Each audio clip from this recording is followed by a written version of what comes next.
Microsoft just announced the Xbox update for May. Here's what's coming soon to your console. Nearly every single month, one of the things Microsoft does is they push out an update for the Xbox Series S and X, and even the Xbox One still. And the great thing about this is that the console as it is today is likely better than when you bought it. Microsoft pushes updates, adds features and functionality. Who doesn't like getting more stuff for not having to pay for it? So this month is no different, and Microsoft is dropping several new features for the console. And so I say we just dive in. So the first thing that Microsoft is updating here, and Quick Resume is getting some love. This is one of the primary features of the next generation console thanks to that velocity architecture. And what Quick Resume allows you to do is to jump in and out of games as long as they're in the Quick Resume library or cached effectively or stored, however Microsoft is doing it. And you can jump in and out of games very quickly. Couple challenges here. One, it's hard to know which games actually support Quick Resume because it's not every single game. So Microsoft is going to make that easier to identify games that support Quick Resume.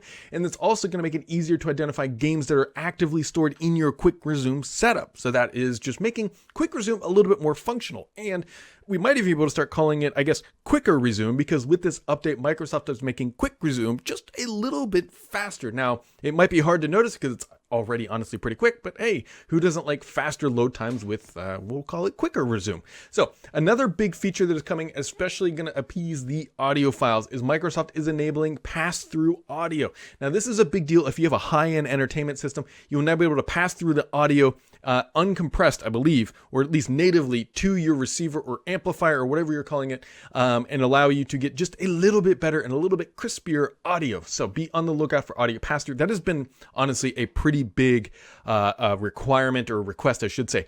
Another thing that is coming is game trailers with Xbox Game Pass are going to start automatically playing. Now, I don't actually have a picture of it, so we'll go back to this one. But what this feature is allows you on the Game Pass hub will play trailers when you focus on them. This means fewer clicks to previewing it. Now, I was a little annoyed at this first, but I realized after reading more that the audio is automatically muted, which is a big deal. So you'll start to see it, and then if you want to actually hear the trailer, it'll start playing. And so that is just a minor update, but something to be aware of if you're frequently browsing the Game Pass hub. The audio is muted. Now, other big things that are coming is there's a new background. Yes, everybody loves new backgrounds. Actually, so this is called the motes, not emotes, but motes. There's kind of floating around a little aura-esque, if you ask me, but it's another dynamic background that is coming, and also as a bonus. Now, this one is not available yet, but Major Nelson, as we know him, actually teased on his latest podcast, the OG original Xbox background, I believe, is soon going to be available as a dynamic background. You can see it there, just sort of, if you're very familiar with the original Xbox boot animation, that is effectively what is going to be behind there. Pretty cool, little nostalgic. I mean, I will more than likely be using that one. If they added the noise in too, which I don't think they would do. That would probably be honestly pretty annoying for a background to have that all baked in there. But anyways, so we've got motes that are available now, and then we've got the OG Xbox background coming here in the near future. Now, other things that are coming, so this is actually a pretty big deal for parents. So there's going to be an update for the parent app and allow you to control better which multiplayer games they can play, and you can restrict things. And so for the nutshell here is that for parents monitoring and controlling what their kids are doing or not doing on their console, there's now additional functionality to limit specific titles directly from your console or the Xbox Family Settings app.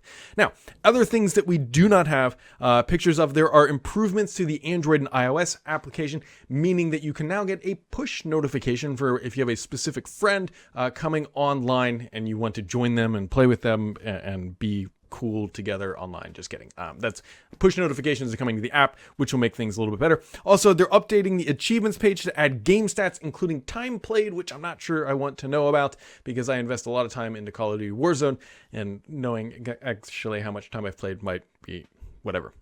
Other things too, there are some features that are actually going away. More specifically, the Smart Glass app for PC, it is going away. That means we only have 2 apps now to use Xbox content on your PC, but the Smart Glass app gave you a way to control, I believe, your Xbox One. I haven't used it in a very long time, but that is officially going away, and Microsoft recommends that you use the Xbox app for Windows 10 instead. So there is sort of a high-level look at what is coming to your Xbox, and you gotta love these updates because because this is Microsoft delivering additional value to the console and making them better.